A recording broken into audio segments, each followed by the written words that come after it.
Hello tout le monde, j'espère que vous allez bien. Bienvenue dans cette guidance journalière pour connaître un peu les énergies du 1er septembre 2020, savoir un peu quels impacts, quelle influence les énergies vont avoir sur nous en cette journée du 1er septembre. Je vous propose de commencer tout de suite pour connaître un peu l'énergie générale de cette journée avec un arcane majeur. Donc on va commencer à le tirer. Je vais le tirer, c'est parti. Voir un peu l'arcane. Bon, la carte est tombée. L'arcane, donc, c'est l'hiérophante. Est-ce que vous la voyez bien? C'est parfait.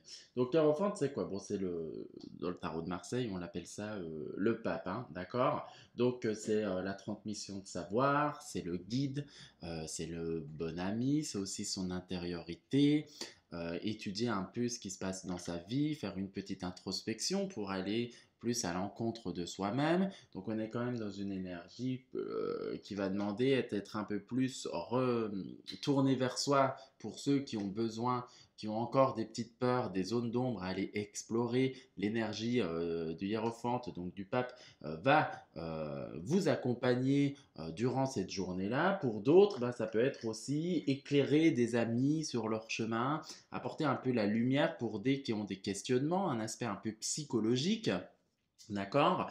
Donc c'est quelque chose, oser donner son savoir, échanger, voilà, donner des petits coups de pouce dans la vie d'autrui, ou comme nous, on peut recevoir aussi également des coups de pouce d'amis ou quelqu'un qui va aussi venir éclairer notre journée sur une problématique, sur un problème qui pouvait encore nous bloquer et qui va venir nous aider à nous en débarrasser. Ça peut être le moment aussi. C'est rigolo, hein, c'est la rentrée scolaire, on a le PAPS aussi, les études. Donc voilà. Donc pour ceux qui reprennent sur les routes de l'école ou autre, ben, bonne rentrée à vous. Pour tous ceux qui recommencent au travail, c'est également ça, c'est la carte pour dire, voilà, on y va, on commence à retravailler, on se remet dans son travail, on réétudie, on remet les choses en place tranquillement et on va accompagner les autres, on va travailler avec sérénité. Voilà un peu déjà l'énergie de cette première journée. On va voir un peu maintenant au niveau de l'astre qui va nous accompagner. J'aime beaucoup faire ça. L'astre qui va avoir l'impact important sur cette journée du 1er septembre. On va découvrir ça tout de suite. Ah, elle est tombée également. Donc ça va très bien avec la carte de Hiérophante. Nous avons notre cher ami Neptune. Neptune, c'est quoi? C'est l'altruisme, la générosité. C'est aussi tout ce qui est attrait aux inspirations, à l'intuition, garder espoir, on nous demande, voilà, d'avoir la foi. Neptune, c'est aussi venir dans nos eaux, dans nos émotions profondes, et elle nous laisse le temps de les découvrir et de les laisser s'exprimer et de les laisser les observer. Avec le pape plus Neptune, c'est un peu ça, c'est l'écoute de son monde intérieur, de ses émotions, de ses tripes, savoir qu'est-ce qui se passe chez nous, pourquoi on a des craintes, pourquoi on a telle et telle envie. Donc c'est important, c'est aussi des bons questionnements pour apprendre à une connaissance de soi. Donc c'est une journée, on va dire, qui nous amène quand même dans une certaine connaissance de soi. Si on va dans l'aspect un peu plus négatif de Neptune, ça nous donne un système de se mentir à soi-même, être dans l'illusion, un peu dans une fuite de sa vie, on fuit ses problèmes, on fuit sa réalité et on se cache dans un monde illusoire. D'accord? C'est aussi ben, la fainéantise, le laxisme. Hein. Voilà, on est laxiste, on s'en fout, on laisse les choses. Sauf que là, avec le hiérophante et Neptune, on nous demande justement de prendre, si on a des problématiques, si on a des questionnements, des choses comme ça, les prendre à bras le corps et aller à l'intérieur de soi pour aller découvrir un peu plus ce qui se renferme chez nous pour arriver vers une meilleure connaissance de soi et un dépassement de soi. Donc là, on arrive déjà là-dessus. Donc c'est plutôt des bonnes énergies, des énergies assez douces qui sont plutôt d'introspection et qui nous laissent le temps de prendre son temps pour apprendre à se connaître et à se libérer davantage.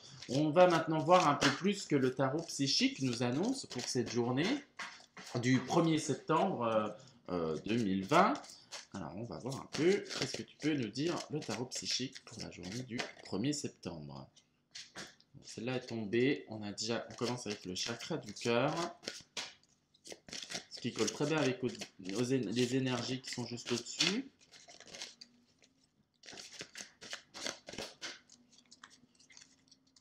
On passe ensuite à l'éveil. Mécontentement, ennui. Le chakra sacré. Et je voulais en tirer une dernière quand même. On va en mettre 5, j'aime bien. Reconnaissance et récompense.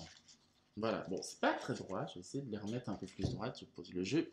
Voilà, donc première carte, ça nous parle d'une énergie qui est du chakra du cœur. Chakra du cœur, c'est l'amour, c'est l'altruisme, c'est être porté sur les autres. C'est aussi l'amour de soi. Si on prend l'énergie du pape, de Neptune, c'est un peu ça, remettre un peu d'amour dans sa vie, un peu de lumière, un peu de légèreté, remettre aussi un peu une énergie, le cœur c'est aussi une énergie de guérison. Donc ça peut nous permettre cette journée de, comment dire, de prendre le temps d'aller guérir un peu euh, les choses qui nous font mal au cœur. Ça peut être aussi donner des envies, une impulsion du cœur, suivre ses idées du cœur. Il faut y aller, se lancer sans hésitation. Ce chakra-là appelle justement à un amour de soi et un amour de la vie. Donc ça peut nous redonner de revenir dans quelque chose qui va nous donner un sentiment d'exister, un sentiment d'être vraiment vivant.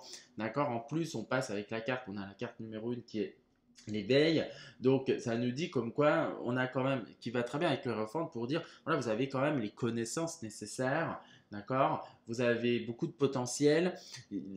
Cette carte-là demande une mise en action. C'est comme si on a une idée qui vient. Donc, ça peut être une idée du cœur qui nous vient tout de suite, qui vient nous frapper comme un coup de foudre et qui nous dit c'est là il faut que j'aille et là il faut que je me lance. On dit réfléchissez pas trop, même si le Hiérophante nous invite un peu plus comment dire, à nous assouplir, à prendre son temps, à être dans la réflexion, dans l'écoute de soi et l'apprentissage. L'éveil vous dit, ok, vous commencez là, mais une fois que vous avez trouvé un peu vos solutions, il faut vous lancer. Lancez-vous, créez, remettez des choses en place dans votre vie.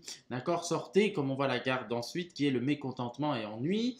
Bah, sortez un peu de cette zone-là. Ce n'est pas parce que les choses n'avancent pas comme vous le souhaitez, c'est pas parce qu'il y a un caillou dans votre chaussure qu'il faut vous arrêter. L'éveil vous dit on continue d'y aller. Le caillou dans la chaussure, le hiérophante va vous demander d'aller observer avec Neptune, d'aller ressentir ce pourquoi vous avez cette douleur, ce pourquoi il y a des choses dans votre vie qui fait que vous vous sentez pas bien, qui fait que vous vous enfermez, que vous êtes insatisfait.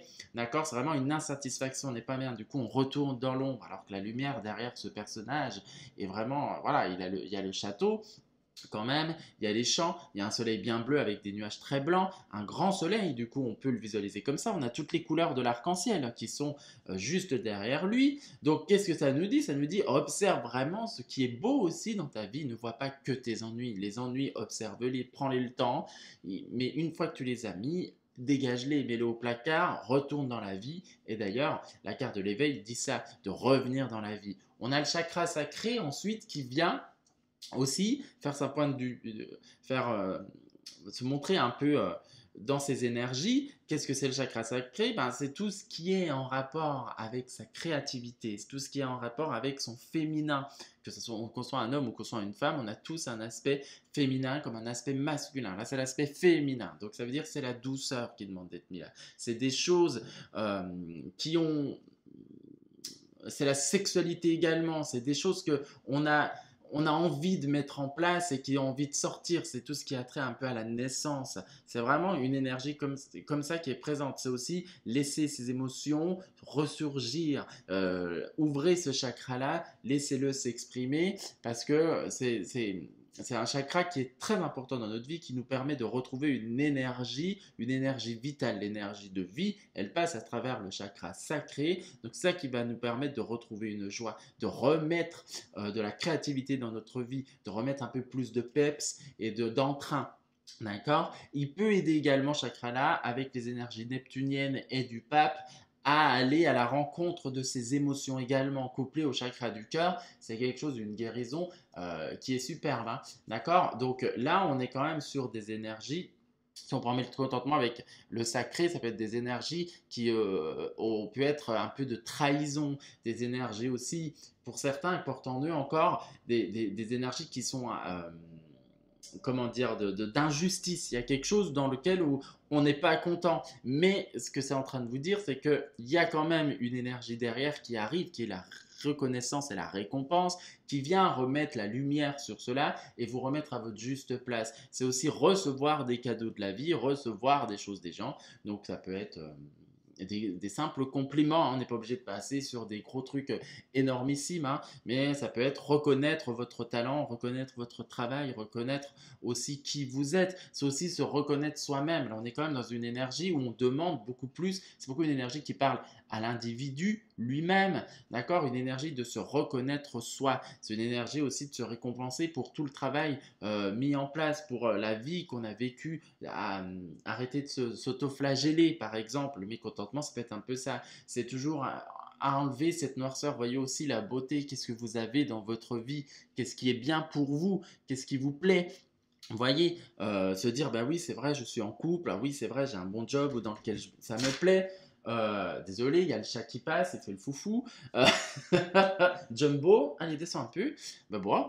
Voilà, il y a quand même des choses comme ça qui demandent à être mis en lumière et qui va vraiment opter sur une réelle ouverture de cœur, qui va opter vraiment sur quelque chose comment dire, de bénéfique pour vous. Donc l'énergie de cette journée, elle est quand même très positive. C'est une énergie qui va demander de retourner vers un amour de soi, vers un amour de la vie, vers quelque chose de beaucoup plus doux. Euh, voilà, c'est un temps pour se remettre un petit peu en question et remettre un peu de lumière, un nouvel éclairage sur sa vie et d'essayer d'enlever on va dire, les choses encore lourdes gardées en soi et voilà, sortir un peu de ces mécontentements et de ces blocages intérieurs. Voilà, tout simplement, et retrouver beaucoup plus de légèreté et de fluidité dans sa vie. Voilà ce que je pouvais vous dire pour les énergies et la guidance de ce 1er septembre 2020. N'hésitez pas à partager, à liker et à vous abonner. Je vous retrouve demain pour la guidance du 2 septembre et je vous dis à très vite. Ciao!